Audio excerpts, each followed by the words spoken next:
बेटा आज हम इनका वीडियो बना रहे, लेकिन हमारा कोई वीडियो बनाएगा। बात वीडियो की नहीं है, बात ये है कि लोगों को दिखा तो दे ये बोल रहा कि सेफ्टी रहे। महसूस हो रहा है मिंटू। देख रहा है पूरा शमशान घाट भर गया, जगह नहीं है क्या और कहीं जलाया जाए। दोस्तों, अभी आपने जो हृदय विदारक दृश्य इस वीडियो क्लिप में देखा, वह दृश्य देखकर आपके मन में एक ख्याल तो जरूर आता होगा कि आखिर ये वीडियो क्लिप है कहाँ का, ये दृश्य है कहाँ का। तो दोस्तों, मैं आपको बता दूं कि यह दृश्य कहीं और का नहीं है। यह दृश्य इस दुनिया के महान लोकतांत्रिक देश भारत की राजधानी दिल्ली का ही है। वही दिल्ली जहाँ पर आप और मैं खेलकर बड़े हुए हैं, वही दिल्ली जहाँ पर हमने ना जाने क्या क्या सपने देखे हैं, वही दिल्ली जिसकी चर्चा अक्सर पूरी दुनिया में रहती है। दोस्तों, दिल्ली में बढ़ते कोरोना के केसेस को देखकर यह कहना बिल्कुल उचित होगा कि दिल्ली दिलवालों का शहर है। लेकिन इस तरह की दिलदारी का क्या फायदा कि पूरी जगह पे तबाही मची हुई है, पूरी जगह पे त्राही त्राही मची हुई है। क्या इस तरह की दिलदारी हमारे लिए कुछ फायदेमंद है? नहीं, बिल्कुल भी नहीं। दोस्तों, अगर दिल्ली के कोरोना केसेस के अपडेट पर एक बार नज़र डाली जाए तो आपको पता चलेगा कि कल की तारीख में जो नए केसेस आए हैं वो है 2137, जिसको मिलाकर टोटल आंकड़ा हो जाता है 36,824 का। और जो मृत्यु हुई अब तक की दिल्ली में वह है 1,214। दोस्तों, यह वो आंकड़ा है जो आरोग्य सेतु ऐप से हमने लिया है। दिल्ली के मामले में इन आंकड़ों पर आंख बंद करके भरोसा करना किसी मूर्खता से कम नहीं होगा, क्योंकि दिल्ली में कोरोना के मरीजों को अस्पतालों में भर्ती नहीं किया जा रहा है। लोगों को अपने ही घरों में क्वारंटाइन होने के लिए मजबूर किया जा रहा है, क्योंकि दिल्ली के अस्पतालों में मरीजों की देखभाल के लिए डॉक्टर्स अवेलेबल नहीं है, मरीजों के लिए बेड्स अवेलेबल नहीं है। तो दोस्तों, इन आंकड़ों के ऊपर हम कैसे भरोसा कर सकते हैं? इस तरह के आंकड़ों को देखने और समझने के बाद में यह कहा जा सकता है कि दिल्ली में कोरोना के मरीजों की संख्या इससे कहीं ज़्यादा है। दिल्ली में किए गए कोरोना के टेस्ट की संख्या देश के दूसरे राज्यों में किए गए कोरोना के टेस्ट की संख्या से काफ़ी कम है। और अगर हम सभी तरह के आंकड़ों पर, सभी तरह की इन्फॉर्मेशन पर अगर हम ध्यान दें तो आपको पता चलेगा कि दिल्ली की सरकार इस मामले में पूरी तरह से झूठ बोल रही है। वह दिल्ली में कोरोना के नए केसेस की संख्या को छुपा रही है, और वह दिल्ली में जितने भी लोगों की मृत्यु हुई है उनका सही सही आंकड़ा भी नहीं बता रही है। शायद इस वजह से, क्योंकि केजरीवाल सरकार को अपनी गलती का एहसास हो चुका है। केजरीवाल सरकार को दिल्ली को अनलॉक करने की सबसे पहले जल्दी थी, और उनको इस बात का शायद एहसास भी नहीं था कि उनकी ये जल्दबाजी दिल्ली वालों के ऊपर कितनी भारी पड़ने वाली है। दोस्तों, आपने यह सब सुना ही होगा और आपने यह देखा भी होगा कि किसी भी तरह की आपदा में, किसी भी तरह की विपदा में कभी किसी नेता को कुछ नहीं होता, उसका परिवार भी पूरी तरह से सुरक्षित रहता है। लेकिन दोस्तों, इन नेताओं के द्वारा लिए गए फैसले जनता पर कितने भारी पड़ते हैं, जनता को इसकी कितनी बड़ी कीमत चुकानी पड़ती है, यह तो सिर्फ जनता ही जानती है। दिल्ली में कोरोना मामलों की संख्या और केजरीवाल सरकार की घटिया स्वास्थ्य सेवाओं को देखते हुए यह कहा जाना बिल्कुल भी गलत नहीं होगा कि दिल्ली वालों ने एक ऐसे इंसान को वोट देकर सत्ता पे काबिज कर दिया जो दिल्ली का सर्वनाश करने पे उतारू है। दोस्तों, ये वही अरविंद केजरीवाल हैं जिनको सभी दूसरी पार्टियां और उनके नेता बेईमान नजर आते थे, जैसे कि ईमानदारी का ठेका तो सिर्फ इन्होंने ही लिया हुआ है। मध्य प्रदेश का आदमी ये नहीं कह सकता मेरी सरकार ईमानदार है। राजस्थान का आदमी ये नहीं कह सकता मेरा मुख्यमंत्री ईमानदार है। दिल्ली का आदमी सीना चौड़ा करके कहता है केजरीवाल तो बिका हुआ टट्टू है।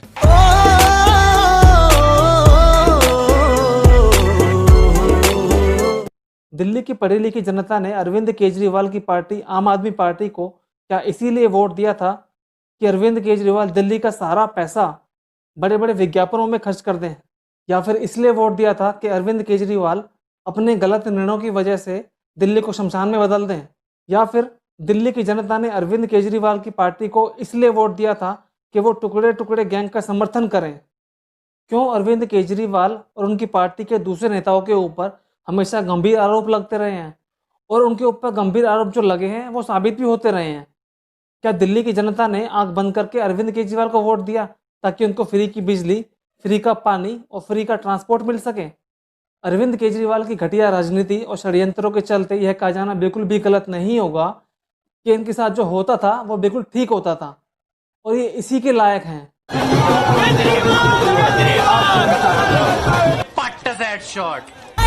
आज मैं लेके जाऊंगा दिल तेरा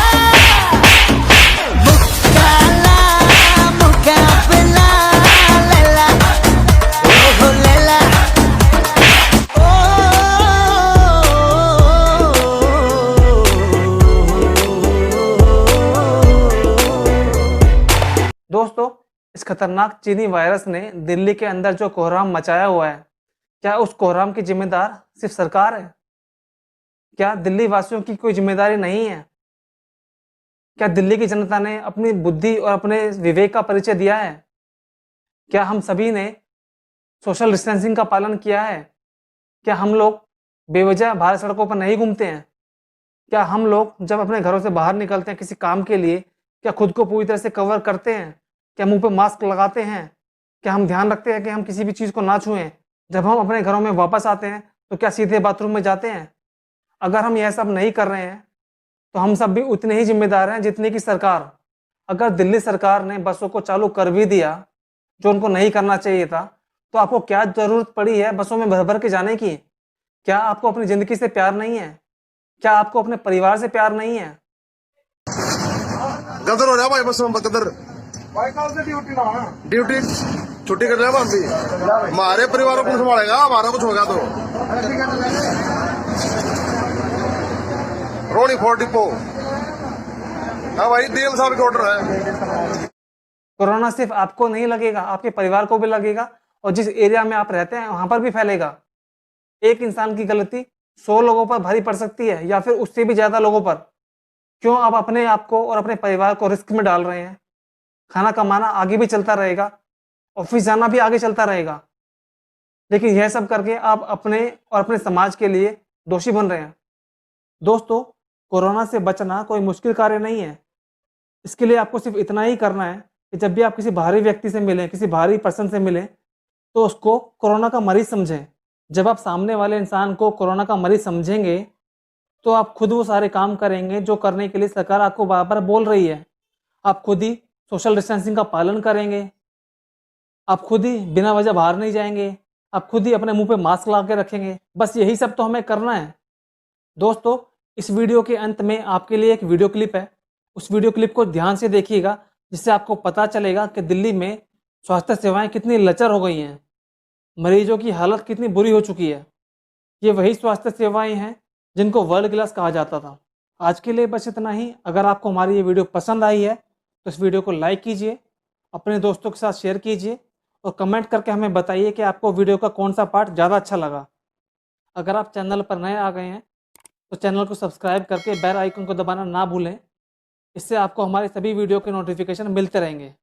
ये देखो जी, इनकी बॉडी जो है रात के 2:30 बजे से पड़ी हुई है। और ये देखिए ये जो बॉडी है, ये देखिए ये अंदर एक बॉडी पड़ी हुई है और उसके साथ में ही कोरोना पेशेंट्स का इलाज हो रहा है। भाई भीड़ मत लगाओ। और ये डेड बॉडी भी कम से कम 2 या 3 बजे से पड़ी हुई है रात के। ये जो है ये मेरी भाभी हैं। इन्होंने इस कोविड के दरवाजे के आगे दम तोड़ दिया। 1 घंटे तक हम जो एम्बुलेंस की ऑक्सीजन लेके आए थे उससे तो इनका चल रहा था।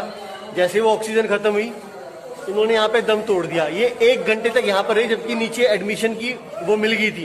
इनको कोई ट्रीटमेंट नहीं दिया किसी ने। ये मेरी भाभी है।